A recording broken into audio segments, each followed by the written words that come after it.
Mihoyo, your game, it's dying. It's on its last breath. But don't worry, I know how to fix this. Stick around. Hey, how's it going? It's Sovereign. Welcome back to another Genshin Impact video. Today we're talking about the inevitable demise of Genshin and how to prevent it. So if you've been playing this game for any amount of time now, you know that there are some hang-ups, but you know, it turns out that they have a great core game here. So I came up with a few ideas, a comprehensive list of changes and things that MiHoYo has already done themselves to make this game a better experience for everyone. So if you guys want to see those, stick around to the end. But before we get started, be sure to give this video a thumbs up. Also subscribe so you don't miss any of my future videos on Genshin. So without further ado, let's jump into today's video. The fact that they decided to make an open world RPG a gacha game. That's the problem. And then they decide to port it to PC and console thinking that nobody's gonna have a problem. Like, bro, we don't play gacha games. You got our attention by giving us an open world game that's basically a waifu simulator open world RPG game.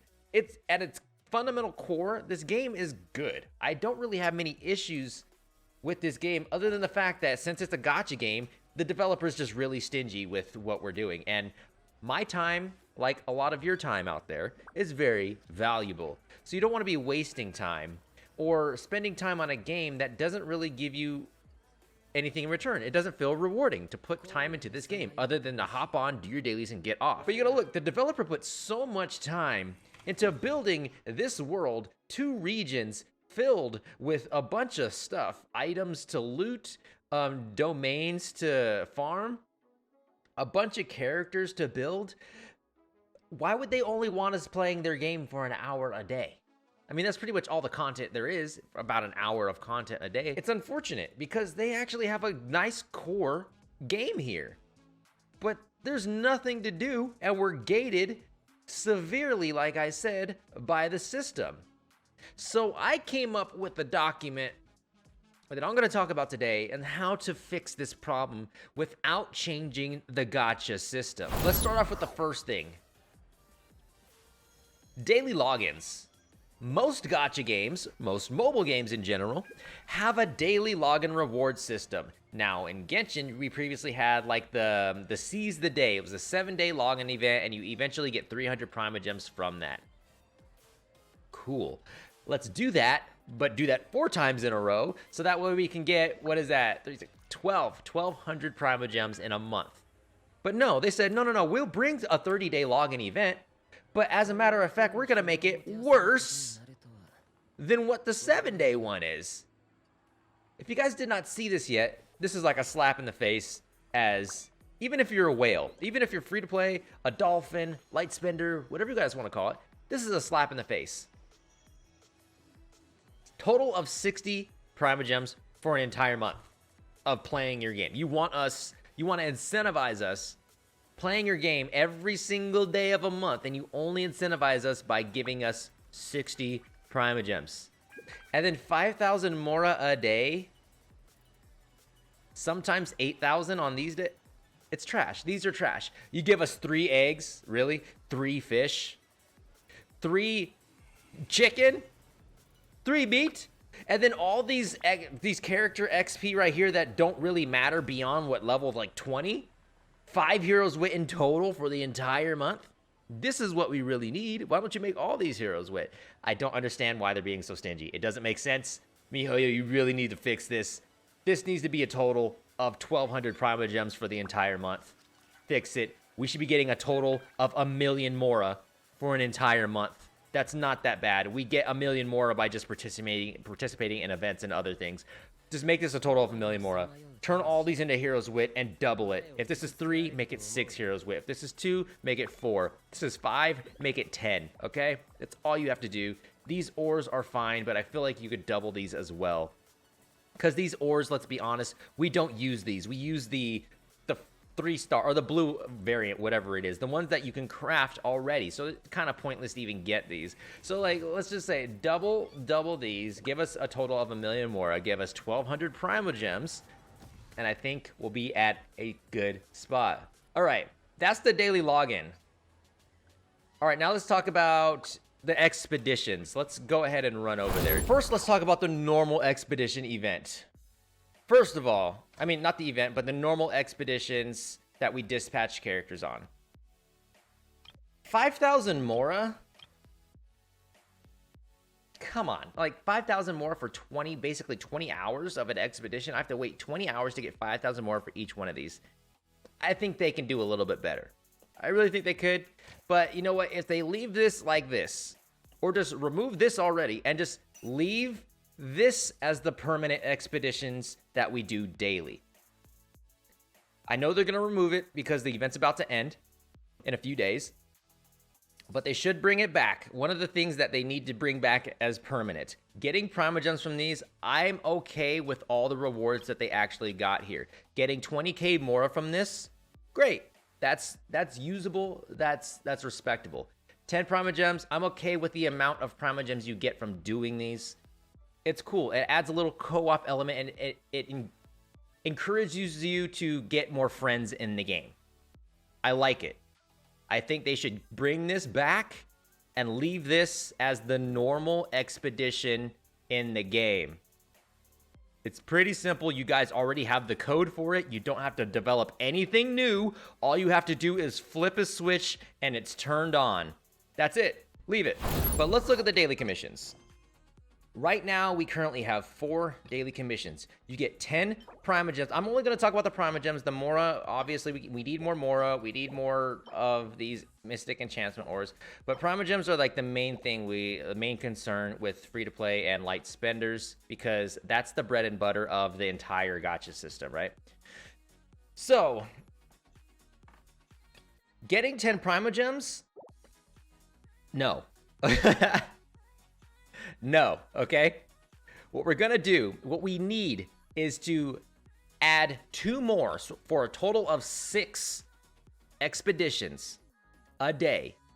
And you still get the 20 Primogems after you complete them and turn them in from Catherine. So right there, what is that, a total of 60? I mean, normally if you do the 4 and then you get the 20 for finishing them all, that's 60.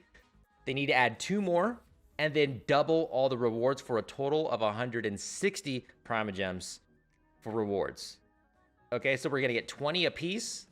So it's gonna be 20, 40, 60, 80, 100, and then 60 for completing. So that way, you do all your dailies, you get 1 wish, all right? I think that's fair, right?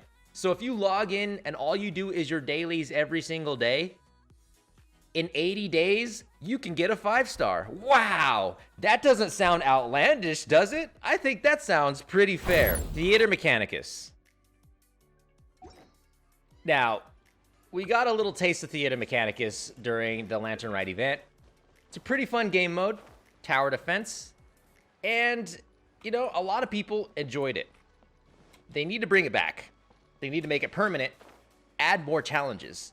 But they need to have a reason to play it, right? So here's what I'm thinking for rewards for Theater Mechanicus. Have that the main way to grind for Mora in this game. Add in harder challenges, but with that, a wager system.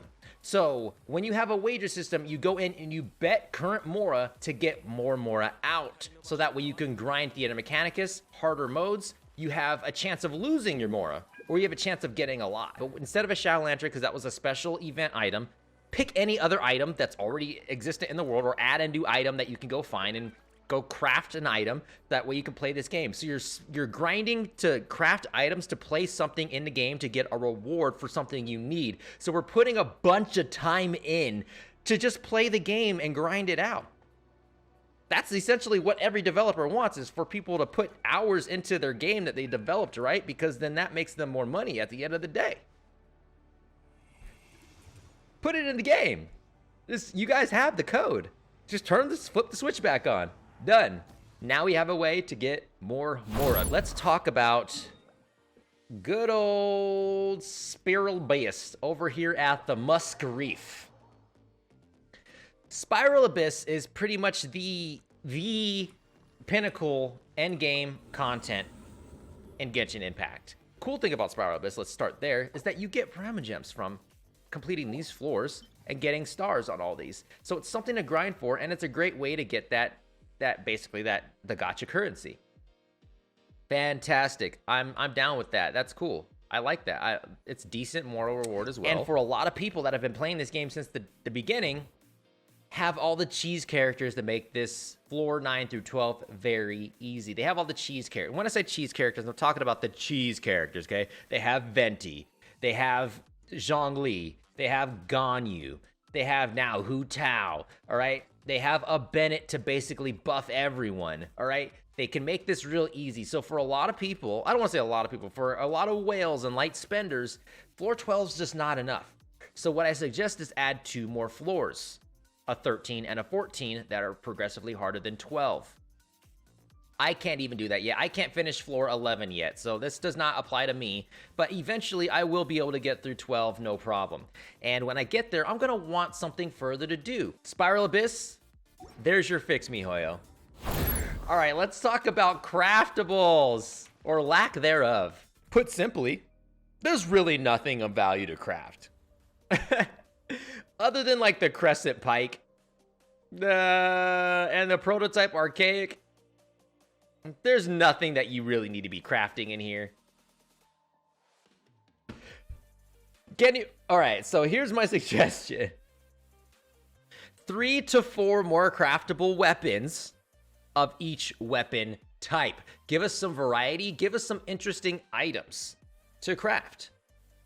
Now you might be saying, well, that's really cool, but Soft, like, look, we're not getting prototypes anyways. Hold on. I have a solution for prototypes as well, okay? I have a solution for that. We'll get to that in a second, okay? Weekly bosses, guys. That is the next topic. Now, when I'm saying weekly bosses, you already know what I'm talking about. I'm talking about Dvalin, Andrius, the Wolf, and Childe, Tartaglia. A few fixes need to come into play here. First of all, your gacha system and your gacha energy. These bosses cost 60 resin. 60 resin. So much resin to the point where you can't even do all 3 in succession in a single day unless you wait like 2 to 3 hours after you do 2 of them to do the 3rd one. So right there, I feel like that's fundamentally broken, okay? And the fact that it's 60 resin and we're not getting anything really guaranteed other than what, a few 5-star drops, everything else is RNG. Even the 5-star drops you get are RNG. So the fact that there's so much RNG at play for 60 resin doesn't make any sense at all. It's completely broken. So if you want to leave the drop rates as they currently are, you need to reduce the resin requirement down to 40, like the regular world bosses. And as a matter of fact, the resin requirements for all the things need to just, I'd probably go down by 20.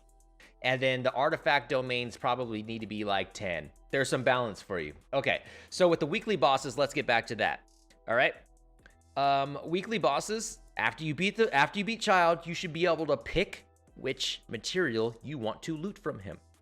Say for instance, Xiao and Rosaria both need the butt plug. After I beat Childe, it said, oh, choose your allotment of materials that you want to pull from Xiao. Currently, I can get, what, 2 or 3, depending on the RNG. So say like an AR-50, you get a credit for 3 materials. I want to pick all 3 shadows, or I want to pick 2 shadows and 1 of these. Why not? All right, so that's weekly bosses. Once again, to recap on that, let's drop it down to 40 resin and allow us to pick the boss material that we get to loot from them. So we have our daily commissions. What I would like to propose is a singular weekly commission that is very challenging to the point where it encourages people to do it in co-op. I think that you should get, in terms of rewards, the highest reward possible for your AR rank. So if you are guaranteed, if you're at like AR-50 for me, I want to be guaranteed a gemstone, like a 5-star gemstone, like the elemental gemstones. And that could be RNG, it can be any of them. Just guarantee a gemstone. There should be a way to get the top level weapon ascension materials, and I think this will be a great place to get that. On top of that, this should reward 160 primogems. You get 1 wish from completing this very difficult weekly mission. have that be a 60 resin cost. And there you go. Another way to get primogems, another way to get materials with taking out some of the RNG, but making challenging content. Now, talking about challenging content, this leads me to another thing which we don't currently have in the game, which a lot of people have been asking for a very long time. And that is a proper raid.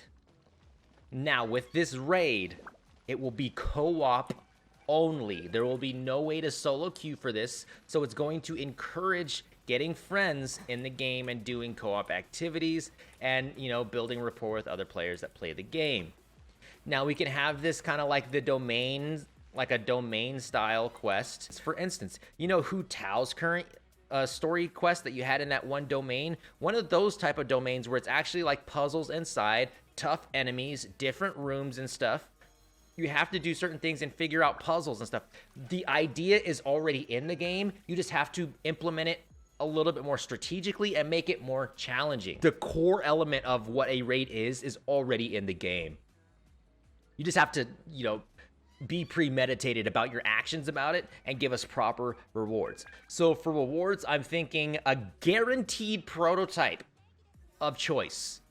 Like, this will be the one thing in the game where you can actually get a guaranteed prototype every week. If you want to have this cost a resin amount, do it for 60 or 80 resin. I really don't care about the resin cost for this if you want to make it cost resin, but it needs to be worth it. And then also for a reward, other than the prototype of choice, it's 320 primogems. All right. So that's weekly raids. Next, there were leaks previously about an item that possibly could give you artifact XP. You craft it just like how you can craft something for weapon XP. I think that artifacts need that. Now, currently we get XP through artifacts by just farming other artifacts, whether they be in the open world or running domains or doing any resin content that gets you artifacts. That is currently the only way to get artifact XP, by basically consuming other artifacts.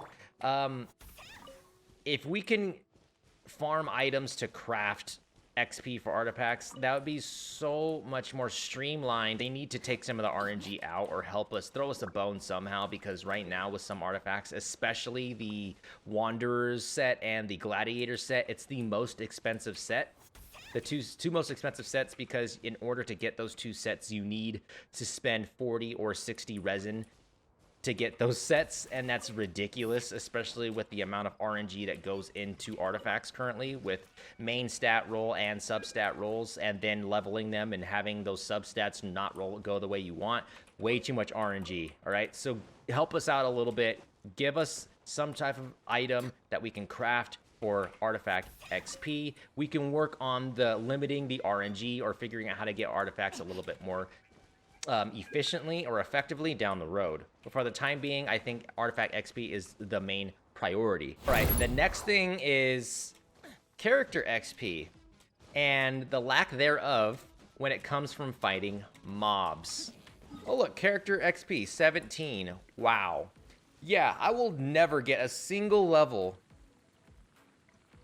killing mobs in this game. So it forces you to do Leylines or to participate in events to get Heroes Wit and the other lesser XP books. Look, just scale XP. Start it at 14, 17, whatever. And then as your AR goes up, scale the XP from enemies. That's all you got to do. I'm not saying that all you have to do is go out and kill mobs and you can grow like 10 levels in a day. No, I'm not saying that. But due to the XP requirements in the higher levels, I don't think it's unreasonable to ask for more XP from destroying mobs in the overworld. And the last thing is just implementing more overworld events. Oh look, see, we have this mission now. It just popped up. I was just over there, but it didn't pop up before, but now it did. This should happen all the time in a new region that I come to every single day. And they don't have to be in the same spots every day, right? They can just be in different spots, but just implement more of them. So that way, there's stuff to do daily. This right here, these are cool. Let's look at the rewards. we got companionship XP, Mora, and an ore for a weapon. I don't care about the rewards on those. Just give us more of those. Have them randomly spawn in certain locations and have those spawns change every day. But there should be about 10 that we can find on this map, on the current size of the map. Now, when you add more regions, you know, each region should probably have at least 5 to do. That's all you gotta do. Scale it up every time you have a new region. Done. All right, so Leylines. Currently, kind of pointless. Unless you absolutely need to get XP books or Mora, or you're just, you're a whale and you do these daily and you do refreshes daily with your resin. Other than that, there's no reason to do Leylines right now. I mean, you could get some decent materials from like farming the enemies that spawn from them, but other than that, they're kind of pointless. They're really pointless. They did make them valuable, however, when they did the Leyline Overflow event, where your first 3 Leylines of the day will give you double rewards. That's very valuable. Just put it back in the game and leave that permanent, Mioyo. That's my thoughts on what to bring to this game to make it a better experience for the players, free to play, pay to win, and even light spenders. All around, there's benefits for everybody, and MiHoYo should not be losing out on any type of revenue if they were to implement these changes. And that is also ensuring that they do implement a cosmetic system to also buffer the revenue that they might somehow lose if they add more content into the game, which I don't think they will lose any type of revenue. If anything, it'll be like a micro change in their overall revenue when it comes to people that are spending money on the game. Because like I've said multiple times, the whales finance the free-to-play players, okay? They finance the devs, they finance the game and everything. And I'm all for it. And whales will be whales. They're not gonna stop spending money on this game, ridiculous amounts of money on this game, just because you add more content and replayability, okay? They'll probably spend more.